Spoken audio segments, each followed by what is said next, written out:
জগন্নাথ বিশ্ববিদ্যালয়ে যা ঘটল তা বাংলাদেশের রাজনীতির ইতিহাস বদলে দিতে পারে। সেদিন সন্ধ্যায় ঢাকার আকাশে মেঘ জমেছিল। জগন্নাথ বিশ্ববিদ্যালয়ের ক্যাম্পাসে তখন অদ্ভুত এক নীরবতা। ভোট গণনা চলছে, হাজার হাজার শিক্ষার্থী অপেক্ষা করছে। কেউ বুঝতেই পারছে না কি হতে যাচ্ছে। কিন্তু যখন ফলাফল ঘোষণা করা হলো তখন সবাই যেন স্তব্ধ হয়ে গেল। কারণ যা ঘটল তা কেউ কল্পনাও করতে পারেনি। বাংলাদেশের ছাত্র রাজনীতির ইতিহাসে এমন ঘটনা এর আগে কখনো ঘটেনি। একসময় যে সংগঠনের নাম শুনে মুখে আনতেও মানুষ ভয় পেত, যাদের উপর গত 15 বছর ধরে অবর্ণনীয় নির্যাতন চালানো হয়েছে, যাদের কর্মীদের গুম করা হয়েছে, খুন করা হয়েছে, জেলে পাঠানো হয়েছে, আজ সেই সংগঠনটি দেশের শীর্ষ বিশ্ববিদ্যালয়গুলোতে নেতৃত্ব দিচ্ছে। কথাটা শুনতে অবিশ্বাস্য মনে হতেই পারে, কিন্তু এটাই এখন বাস্তবতা।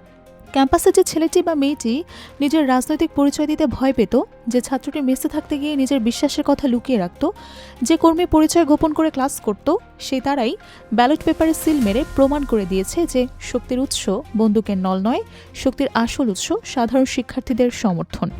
হ্যাঁ, আমি বাংলাদেশ ইসলামী ছাত্র শিবিরের কথা বলছি।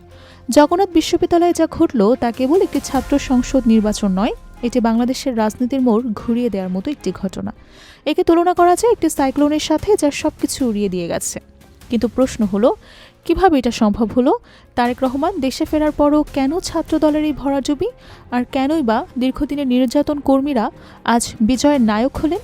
এই সব প্রশ্নের উত্তর খুঁজতে গেলে আমাদের পেছনে ফিরে তাকাতে হবে। পর্দার আড়ালের আসল রহস্য উন্মোচন করতে হবে।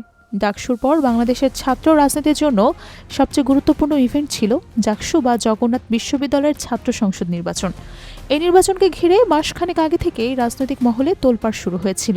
বিভিন্ন দল তাদের সর্বোচ্চ শক্তি নিয়েই মাঠে নেমেছিল।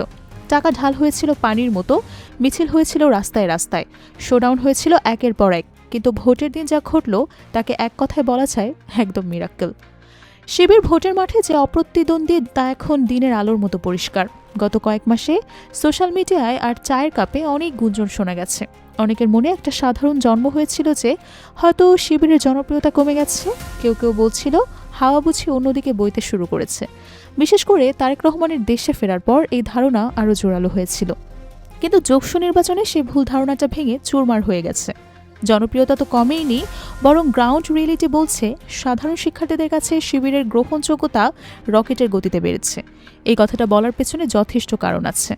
সবচেয়ে চমকপ্রদ বিষয়টি হলো, এই নির্বাচনে শিবিরের বিরুদ্ধে বাকি প্রায় সব পক্ষ অলিখিতভাবে এক হয়ে জোট গঠন করেছিল।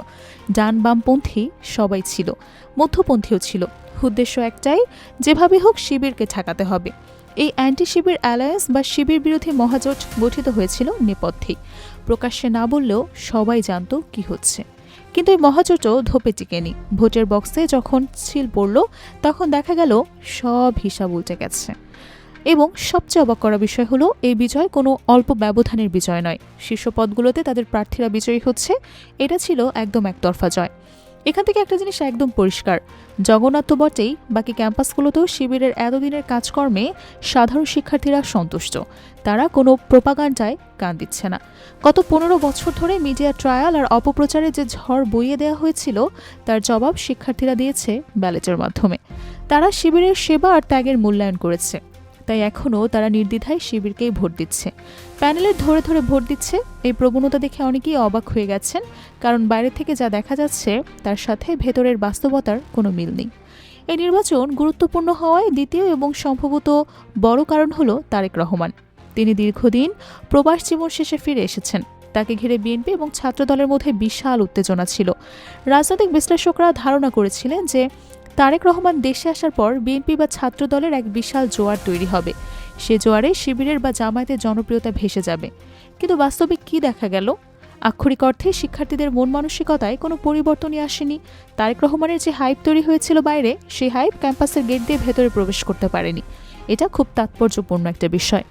শিক্ষার্থীরা জাতীয় রাজনীতির হিসাব দিয়ে ক্যাম্পাস চালায় না। তারা দেখে কারা তাদের দুঃসময়ের পাশে ছিল, তারা দেখে কারা মেধাভিত্তিক রাজনীতি করে, তারা দেখে কারা সত্যিকারের সেবা দিয়েছে। তাই তারেক রহমানের উপস্থিতি বা ছাত্রদলের বিশাল বাজেটের কোনোটাই শিক্ষার্থীদের শিবিরের প্রতি আস্থা থেকে টলাতে পারেনি। ছাত্রদল ভেবেছিল জাতীয় রাজনীতির হাওয়া তাদের পালে লাগবে। তারা ভেবেছিল তারেক রহমানের জনপ্রিয়তা তাদের ক্যাম্পাসে জিতিয়ে দেবে। কিন্তু ক্যাম্পাসের বাস্তবতা সম্পূর্ণ ভিন্ন। এখানে স্লোগান দিয়ে পেট ভরে না, এখানে মিছিল করে ভোট পাওয়া যায় না। এখানে প্রয়োজন হয় ডেডিকেশন আর সহমর্মিতার। এখানে প্রয়োজন হয় দীর্ঘদিনের বিশ্বাসযোগ্যতার। এখন হিসাব করলে যা দাঁড়ায় তা হলো দেশের প্রায় প্রতিটি ছাত্র সংসদে শিবির ভূমিধস বিজয় অর্জন করেছে।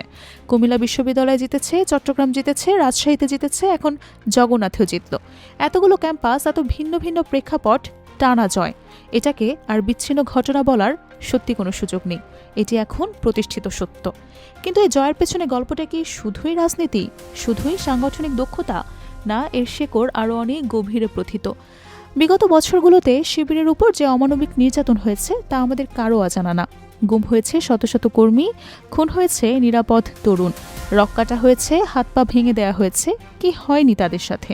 ক্যাম্পাসে তাদের নামে নেওয়া হয়েছে নিষিদ্ধ, থাকতে হতো আন্ডারগ্রাউন্ডে, মেসে বা সাবলেট বাসায় পরিচয় গোপন করে থাকতে হতো, ক্লাসে যেতে হতো ভয়ে ভয়ে। আজ সেই সংগঠন যখন বুক ফুলিয়ে শীর্ষ বিশ্ববিদ্যালয়গুলোতে নেতৃত্ব দিচ্ছে, তখন মনে হয় এখানে জাগতিক হিসাবের বাইরেও কিছু আছে। হয়তো এটা সেই জালিমের হাতে শহীদ হওয়া তাদের পূর্ববর্তী ভাইদের পুণ্যের ফল, আর সেই রক্তই আজ ব্যালেট হয়ে ফিরে এসেছে। শহীদের মায়েদের চোখের পানি হয়তো আজ বিজয়ের হাসি এনে দিয়েছে। প্রকৃতির বিচার বড় অদ্ভুত কিন্তু নিখুঁত। যারা অত্যাচার করেছে তারা আজ পরাজিত, আর যারা অত্যাচার সহ্য করেছে তারাই আজ বিজয়ী। এই দৃশ্য দেখে অনেকের চোখে পানি এসেছে, কারণ এই বিজয় শুধু একটি নির্বাচনের বিজয় নয়, এই বিজয় ন্যায়ের বিজয়। দিন শেষে কথা একটাই, জগন্নাথ বিশ্ববিদ্যালয়ের শীর্ষ পদগুলোতে ছাত্র শিবিরে জিতল। এত টাকা, এত শোডাউন, এত হুমকি ধামকি সব ভেসে গেল ব্যালেটের স্রোতে। সত্যি বলতে ভোটের রাজনীতিতে শিবিরকে বলা চলে এক অপ্রতিরোধ শক্তি। তাদের সাংগঠনিক দক্ষতা এতটাই নিখুঁত যে প্রতিপক্ষ হাজার হাজার কোটি টাকা ঢেলেও, মিডিয়া হাইপ তুলেও তাদের ভোট ব্যাংকে ফাটল ধরাতে পারে না। এটা যেন এক অদম্য মেশিন যা কেউ থামাতে পারছে না। এই বিজয় আকাশ থেকে পড়েনি, এটা সম্ভব হয়েছে তাদের হাজারো শহীদের রক্তের বিনিময়ে। ৫ অগাস্টের বিপ্লব থেকে শুরু করে ক্যাম্পাসের প্রতিটি সংকট যারা রক্ত দিয়েছে, শিক্ষার্থীরা তাদেরকেই বেছে নিয়েছে। এই বেছে নেওয়ার মধ্যে একটা বার্তা আছে, সে বার্তা হলো ত্যাগের মূল্য আছে, সেবার মূল্য আছে, আদর্শের মূল্য আছে। এখন সবচেয়ে গুরুত্বপূর্ণ বিষয় হলো শিবিরের এই বিজয়কে কাজে লাগিয়ে জামায়াত কিভাবে জাতীয় নির্বাচনে সাফল্য পেতে পারে। এই প্রশ্নের উত্তর খোঁজার আগে কিছু বাস্তবতা বুঝতে হবে। শিবিরকে কেন ভোটের রাজনীতির গেম চেঞ্জার বলা হয়? কারণ তাদের নেটওয়ার্ক অত্যন্ত শক্তিশালী। জগন্নাথে সবাই দেখেছেন, মিডিয়াতে ছাত্র দলের জয় জয়কার ছিল, বড় বড় মিছিল হয়েছিল, শোডাউন হয়েছিল চোখ ধাঁধানো। কিন্তু ভোট কেন্দ্রে শিবিরের সাইলেন্ট ভোটাররা ঠিকই কাজ করে নিয়েছে। তারা কোনো বড় প্রতিশ্রুতি দেয়নি, তারা তাদের ত্যাগের গল্প বলেছে। তারা ভোটারদের দুয়ারে দুয়ারে গিয়ে বিনয়ের সাথে কথা বলেছে, আর এটাই ছিল গেম চেঞ্জার।